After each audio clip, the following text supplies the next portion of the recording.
I'm Edward DeMarco here at the U.S. Africa Economic Summit in Lusaka, Zambia, Southern Africa. Beautiful day. We have ministers from all over Africa who are coming to look at the progress of this landmark trade agreement that was concluded under President Bill Clinton in the United States back about 10 years ago, 11 years ago.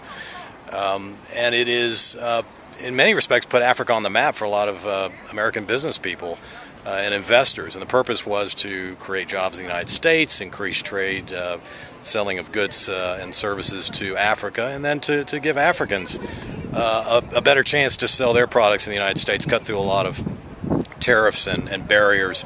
And that is why you see today more clothing made in places like Kenya.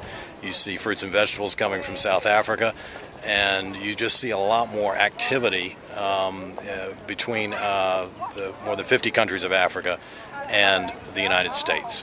Now, that has all been positive, and people here say it's great, and that has really put Africa on the map in many respects.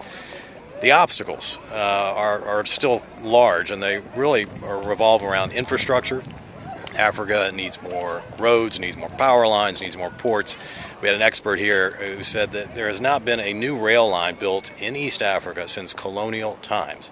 Now, one of the reasons for that is it's very difficult to get African countries to work together. In many respects, they really just go their separate ways. And there's a lot of efforts underway now to get regional activity going among African countries. If you're going to build a rail line across several countries in Africa, you're going to need financing, you're going to need to cut through red tape, you're going to need agreement on what that rail line is going to look like. So all those things require cooperation and collaboration and new ideas to get Africa into a new mindset and literally into a new century with improved ways of moving goods and services and people.